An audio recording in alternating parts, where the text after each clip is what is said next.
Hello, welcome back to She's a Lot, because she is.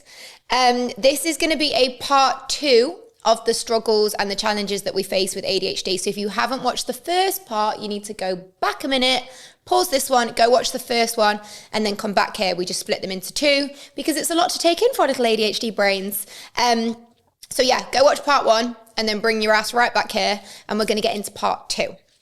So the first one we're going to look into is your emotional and your mental health struggles. Disclaimer, I am not a qualified psychologist or psychotherapist or counsellor or anything. This is just me coming up with advice and things that I know have worked for me, because I have spent 33 years masking my ADHD and I've learned to kind of navigate it and deal with it. So this is just tips and tricks that have worked for me personally. I have had mental health struggles in the past, and I'm going to be very open and honest with it. It's hard to kind of pinpoint what is coming from what. No one's going to sit here and say you've had mental health struggles because you've got ADHD. That's not necessarily what's going on here. But there are certain things that are going to make it harder for you, and your stress levels may be higher, which may ultimately lead to lower self-esteem, lower confidence, higher stress, and they may all kind of get intertwined into one thing. So let's get into a few little bits of things that I've done that have helped me, and hopefully they can be helpful for you. I have got my laptop down here. If it looks like I'm just weirdly looking down at my feet, there is a laptop. So big one with your ADHD, especially if it has been undiagnosed or something that you've been struggling with and maybe haven't got the help or support that you need, is that low confidence and that low self-esteem. And a lot of that might be coming from self-criticism, the perfectionism, the not getting things done, the overwhelm, the burnout, the underachievement. A lot of those things might be playing in here. There might be things that are coming up in terms of you are struggling with your relationships and your friendships and your job, and you just feel like you're being a bit misunderstood. So all of those may ultimately bubble up into a mental health problem, or like we said, low self-esteem, low in confidence. These may relate quite highly to then anxiety and depression and hard things going on in your brain that way. This may also lead you to higher stress. I certainly have very high stress levels, and I think a lot of it is juggling all the plates that you're trying to juggle, trying to navigate all the different sides of your personality while also trying to stay on track, stay focused, get tasks done, get jobs done, not annoy people because you're interrupting them. And there's a lot of snowballing effects this can happen here. This can also lead to massively kind of neglecting your own health and maybe not staying on track with your gym workouts or your nutrition because you're very all or nothing. I know as a person, when I am stressed, I undereat. And it's actually a question that I ask clients when we do consultations. I always say to them, when you're stressed, do you overeat or undereat? Just because it's something we can then navigate. So a lot of people will do either. I personally know that I undereat when I'm stressed. So I try my hardest to make sure that I'm quite kind to myself in those stressful times, and I try and just eat what I want. If I know I'm not going to have a huge amount of calories that day because I'm stressed, I'll try and just eat what I want to get some calories in. And also, this is where my friends are very good at checking in and being like, have you eaten today? Have you eaten today? What have you last eaten? And they'll check on me in that way. So forgetting struggling to get your workouts in, forgetting appointments, forgetting to go places, that's a big one. So making sure that we've got our health and our nutrition and we're moving is a really, really good way to start. So making sure we've got those lifestyle habits in check. This is something that I am personally working on behind the scenes. I've got a little something coming out. I'm working on a bit of a confidence series to try and help you guys, because this isn't a front. I am genuinely very, very confident, and I want to see how I can help others be as confident as I am. And also a sort of journal and a way to keep us on track. So this will lead us back nicely to the last video where we talk about our to-do list and journaling and writing things down, staying on top of our tasks. And also, this is your big one, where this is where you need to establish of whether you need to ask for some professional help. There are so many resources out there. I know the waiting list for ADHD and mental health problems are very long. I get that, and they are hard, but we have the amazing thing now where we have YouTube, we have social media, we have Google, we have a lot of resources available to us where we can go and get some of that support if we want. TikTok is a really lovely place to kind of, if you want to make that a really positive place for yourself, you can have a little search, see what other people are doing, see what helpful advice is out there for you, and then getting that professional support where you think you need it for your mental health concerns, for medication, for those things. We have the NHS in the UK. Utilize it, use it. I know the lists are long, but there will be some support out there for you, and please don't hesitate to go and get that. There is no shame in asking for some help. We go to a physio when we've broken our back. We go to the doctor when we've hurt ourselves. We go to the dentist when we need help with our teeth. If you need to go and get some support for your brain, that is okay. Please, please, please go and do that.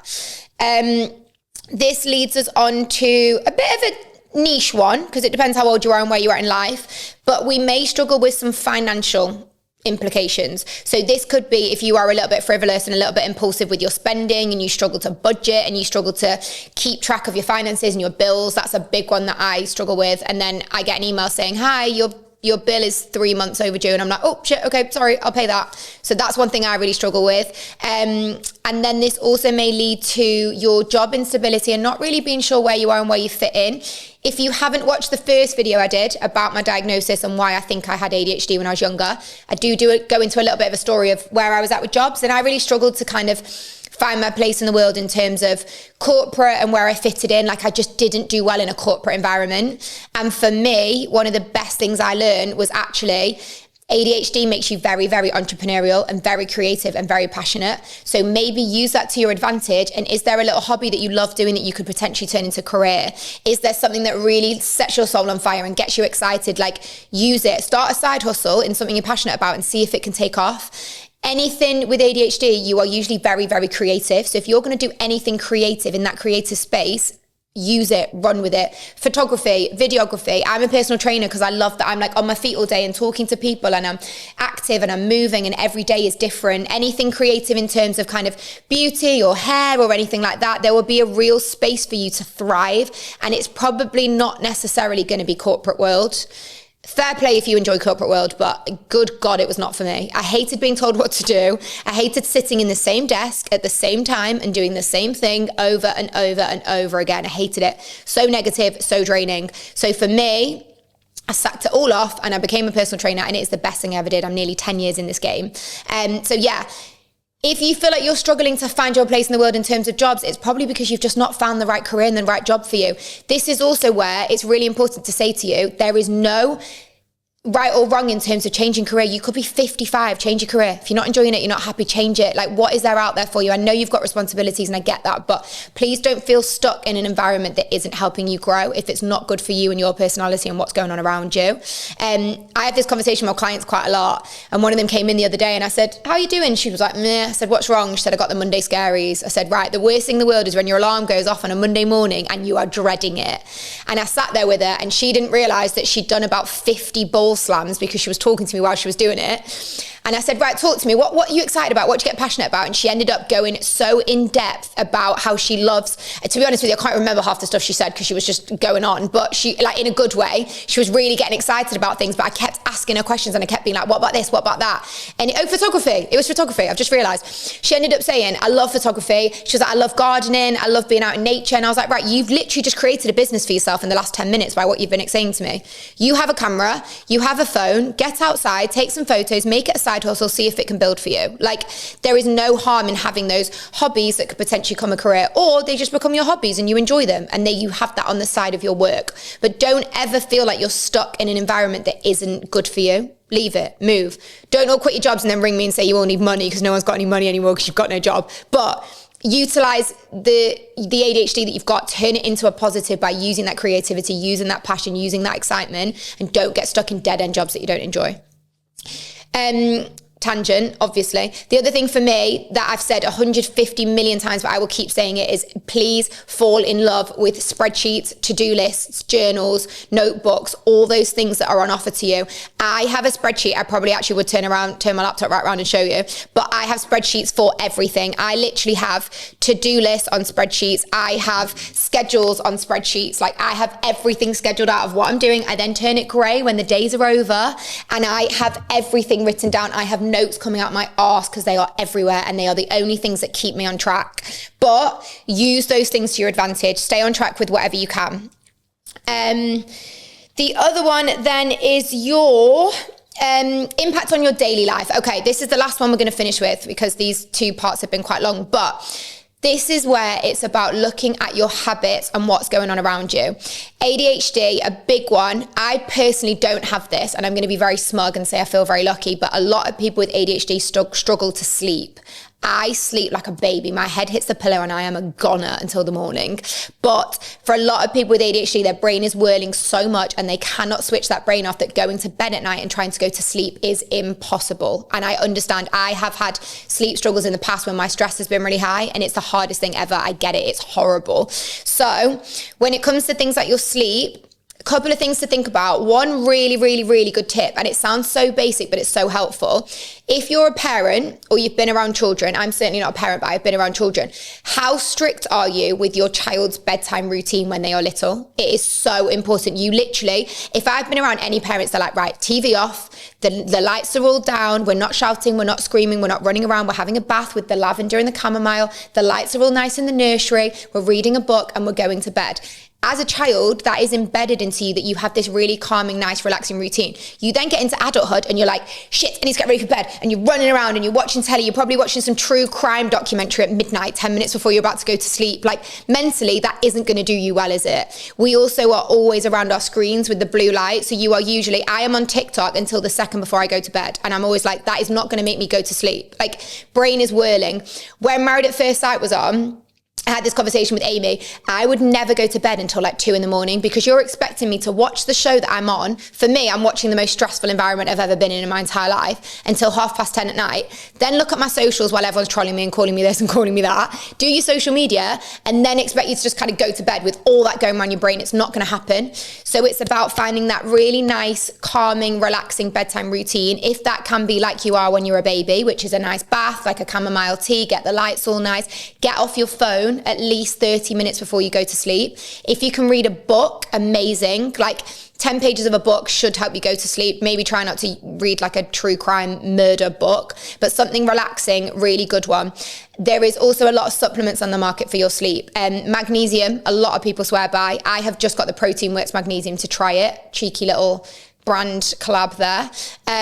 Magnesium is a really good one. There's also a lot of research around zinc. I think I will do some more research into sleep and some supplements for you guys, but have a little look at some supplements out there as well. And then things like your relaxing, calming teas at nighttime and your chamomile and things like that. Really good sleep patterns is a really good one.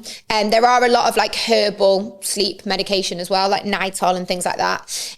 Your other one is your forgetfulness. We've gone through this so many times, but I think in terms of lifestyle, again, we went through it before, but that could be making sure that you've got some really, really good habits in place for your training, for your nutrition. You are staying on track with writing things down, figuring out what's going on, staying accountable. If you can ask for your friends for some accountability as well. Having a personal trainer is a really big one. Like a lot of my clients have a PT because they need that accountability and they need me to keep them on track, and I love that.